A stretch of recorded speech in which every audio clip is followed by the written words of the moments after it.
ગુજરાતે મોદીની લાજ રાખી, બાકી બધે રસ્તા કસીની રેસ. યુપીમાં સપાનું ભાજપ પર બુલડોઝર ફર્યું. યોગીની મુશ્કેલી વધી, મહારાષ્ટ્રમાં પણ ભાજપને મોટું નુકસાન. લોકસભાની 543માંથી 542 બેઠકો પર મતગણતરી ચાલી રહી છે. ટ્રેન્ડમાં એનડીએ 294 બેઠકો પર આગળ છે અને ઇન્ડિયા 224 બેઠકો પર આગળ છે. વલણો ઉત્તર પ્રદેશ, બિહાર અને પશ્ચિમ બંગાળમાં એનડીએને નુકસાન દર્શાવે છે. યુપીમાં કોંગ્રેસ સપાને સારી લીડ મળી રહી છે. તે જ સમયે પશ્ચિમ બંગાળમાં ટીએમસીને ફાયદો થતો જણાય છે.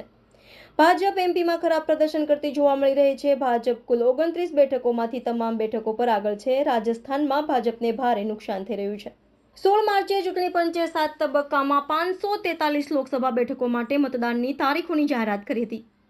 વડાપ્રધાન મોદીની વારાણસી સહિત 57 બેઠકો પર 19 એપ્રિલથી મતદાન શરૂ થયું હતું, જેને 1 જૂને સમાપ્ત થયું હતું. 44 દિવસની આ ચૂંટણી 1952 પછી સૌથી લાંબી હતી. તે 1952માં 4 મહિના સુધી ચાલી હતી.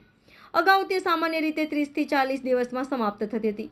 1 જૂનના રોજ જાહેર થયેલા 12 મુખ્ય એક્ઝિટ પોલ અનુસાર ભાજપ સતત ત્રીજી વખત સરકાર બનાવશે તેવું લાગી રહ્યું છે. ગુજરાતે મોદીની લાજ રાખી, બાકી બધે રસ્તા કસીની રેસ. યુપીમાં સપાનું ભાજપ પર બુલડોઝર ફર્યું. યોગીની મુશ્કેલી વધી, મહારાષ્ટ્રમાં પણ ભાજપને મોટું નુકસાન. લોકસભાની 543માંથી 542 બેઠકો પર મતગણતરી ચાલી રહી છે. ટ્રેન્ડમાં એનડીએ 294 બેઠકો પર આગળ છે અને ઇન્ડિયા 224 બેઠકો પર આગળ છે.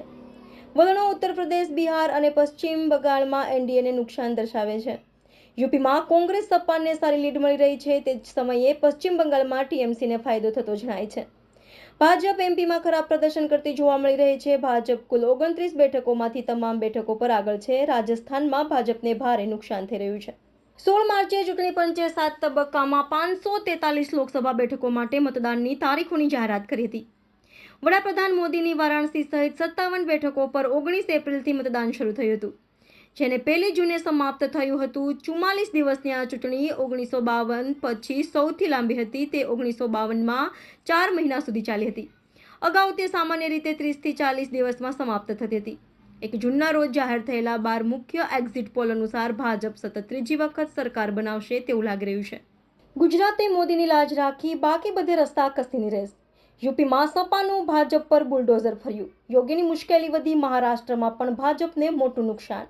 લોકસભાની 543માંથી 542 બેઠકો પર મતગણતરી ચાલી રહી છે. ટ્રેન્ડમાં એનડીએ 294 બેઠકો પર આગળ છે અને ઇન્ડિયા 224 બેઠકો પર આગળ છે.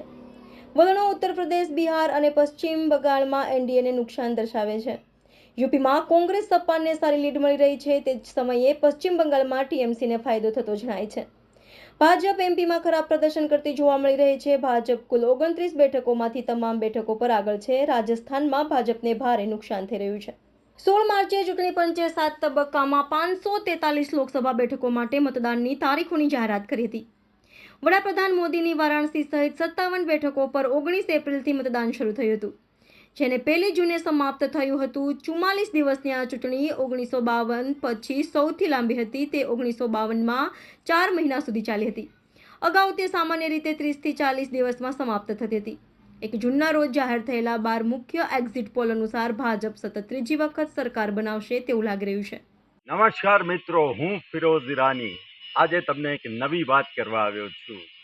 દીવ મિરર ન્યૂઝ જોતા રહો, સબસ્ક્રાઇબ કરવાનું ભૂલતા નહીં અને શેર કરવાનું પણ ભૂલતા નહીં. સત્યની સાથે જોડાતા રહો. નમસ્તે મિત્રો, હું છું ચાંદની પરમાર.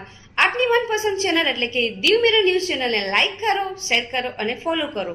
અને હા, તેમાં દરરોજ તાજા સમાચાર જોવાનું ભૂલશો નહીં. દીવ મિરર ન્યૂઝ દરરોજ લાઈવ અપડેટ. ગુજરાત રાજ્ય, દેશ, દુનિયાના તમામ બ્રેકિંગ સમાચારો નિહાળો દીવ મિરર ન્યૂઝ ચેનલ પર.